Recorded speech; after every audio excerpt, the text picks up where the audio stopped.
Palestra de hoje tem como tema a parábola dos dois fundamentos ou da casa na pedra e na areia, em Mateus 7.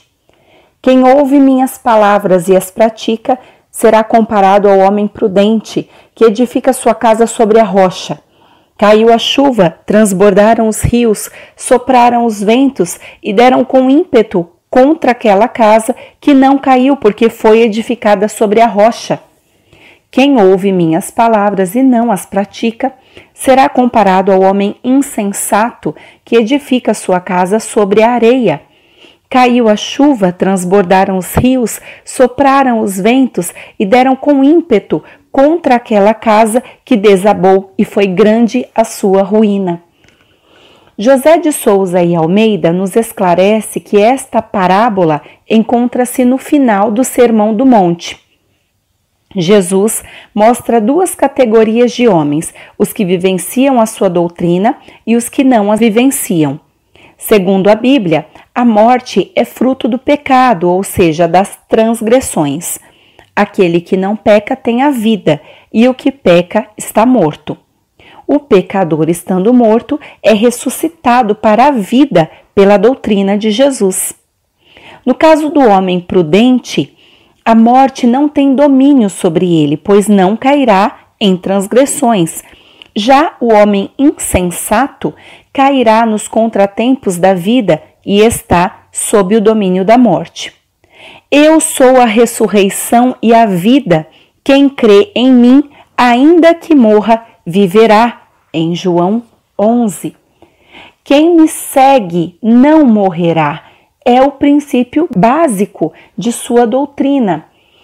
Quem a pratica adquire força moral para enfrentar as provas e as expiações. Levar vida sadia, moralizada e abnegada é construir em bases sólidas que as ilusões da matéria não abalarão. O cristão ganha discernimento para vencer seus defeitos e vícios. Interfere como instrumento de Deus no ambiente em que vive, levando os que estão à sua volta também a caminho de Deus. Aqueles que são de espiritualidade inferior não conseguem impedi-lo de continuar caminhando para Deus. Os instrumentos das trevas não anulam seus esforços. Portanto, o cristão, ele vivencia em seu lar os ensinamentos que vive e prega fora dele. Apesar da incompreensão dos familiares que fazem acusações infundadas. O cristão busca forças no evangelho, na prece e no serviço ao próximo. Dedica-se à leitura que o ajuda na edificação. Frequenta bons centros de desenvolvimento espiritual e serve ao próximo. É um servidor. Já o homem egoísta e orgulhoso, que é mau filho, mau pai, mau esposo, este constrói sobre a areia. Pela lei de ação e reação, terá de enfrentar reencarnações dolorosas e expiatórias. Já Paulo Alves Godoy, no seu livro sobre parábolas, nos informa que, quando as tribulações aparecem sobre o sensato, encontram fé e resignação, não produzem danos. Mas quando aparece sobre o que vive no erro e na intemperança, causam quedas que demandam longas reparações. Dentro e fora das religiões, o ser humano pode adquirir virtudes santificantes, destacando-se entre seus semelhantes pelo exemplo do amor, dedicação e desapego, elevando sua alma, enobrecendo-a e se cercando de espíritos sublimes. Paulo Alves Godoy ainda nos diz que o meigo pastor quer ação e não adoração. O homem sensato edifica nas virtudes e nos atos nobres, adquirindo fé e certeza de que os sofrimentos terrenos são transitórios e servem para aperfeiçoar os espíritos, dando fortaleza para resistir às tribulações e adversidades. O homem imprevidente fundamenta sua vida sobre atos irrefletidos, crimes, ciúmes, avareza, inveja e outros vícios, preocupando-se demais com as coisas do mundo. As tribulações causam o resfriamento da fé por falta de consistência, resultando em estagnação, atraso moral, materialismo e revolta. Mas a justiça divina não é inflexível. Quem entra no caminho do erro pode a qualquer momento mudar o rumo de sua vida, realizando atos bons e relevantes. Quem age assim está se capacitando para edificar em bases sólidas. Nós temos exemplos de pessoas nobres e altruístas em todas as religiões. Nós podemos falar de Paulo de Tarso, que perseguiu os cristãos, defendeu a fé cega preocupando-se com as posições de mando, mas aprendeu na estrada de Damasco a fundamentar em bases novas, difundindo o Evangelho, levando a palavra a todas as nações. Também Aurelius Augustinus, o Santo Agostinho, que levava uma vida cheia de vícios, sensualidade e desvarios, decide ter uma vida apostolar, dedicando-se a disseminar os preceitos evangélicos. Ainda Francisco de Assis, que edificou parte de sua vida nas preocupações terrenas, chegando a tomar parte num conflito entre as cidades de Assis e Perúgia. Mas uma revelação o fez mudar sua vida e ele vivenciou o Evangelho de modo amplo.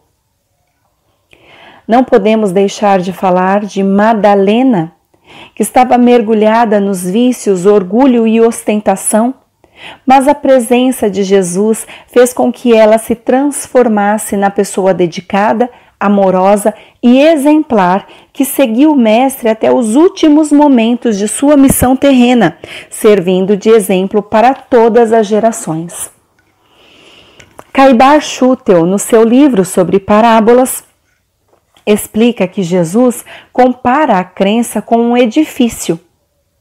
Há duas crenças, a verdadeira e a falsa crença. A boa crença, a crença verdadeira, é semelhante ao sólido edifício construído sobre a rocha, que nasce do estudo, do livre exame e da observação. É a crença ativa, racional e científica. Mas a má crença, a falsa crença, é como um edifício de má construção levantado sobre areia movediça. É a crença passiva, tradicional ou hereditária, que aceita os dogmas que são sugeridos sem análise ou convicção. Quem procura a verdade com boa vontade, livre de ideias pré-concebidas, disposto a abraçá-la, este edifica sobre a rocha. Mas quem se submete a qualquer doutrina sem consciência do que faz, edifica sem base e em terreno movediço. Não é bastante encontrar o terreno para ter a casa pronta? Também não é bastante encontrar a verdade para tê-la em si. É preciso construir a crença como se constrói a casa. E quando se acha o terreno, toma-se posse dele e se inicia a construção. Primeiro, pelos alicerces, sobe-se as paredes, coloca-se telhado, depois é possível fazer o acabamento interno e externo. Da mesma forma, quando se encontra a verdade, começa a construção da crença. Sobre esta pedra edificarei minha igreja, em Mateus 6. A verdadeira crença consola nas provações, livra das emboscadas dos espíritos maléficos, dá calma, coragem e fortaleza para vencermos. A crença nasce em nós à medida que a cultivamos. Ela nos ilustra e nos faz aproximar de Deus. No Evangelho segundo o Espiritismo, capítulo 18, aquele que quebrar um destes mínimos mandamentos e assim ensinar aos homens será chamado pequeno no reino dos céus, mas o que os guardar e ensinar a guardá-los, esse será considerado grande no reino dos céus. Em Mateus 5. Todos que confessam a missão de Jesus dizem: Senhor, Senhor, mas de que vale chamá-lo de mestre ou senhor se não segue os seus preceitos? São cristãos os que o honram com atos exteriores e são egoístas e orgulhosos? São discípulos os que rezam e não se tornam melhores, mais caridosos ou mais indulgentes? Em vão dirão: Senhor, nós ensinamos em teu nome. Ele dirá: não sei quem você é. Retire-se, porque desmente sua palavra pelas ações. Para você haverá choro e ranger de dentes, porque o reino dos céus é para os mansos, humildes e caridosos. A única via para alcançar a graça é a prática sincera da lei do amor e da caridade. Com tudo isso, nós trazemos a reflexão de hoje. Nós guardamos os mandamentos. Nós encontramos a verdade com o Espiritismo, mas nós ensinamos aos homens.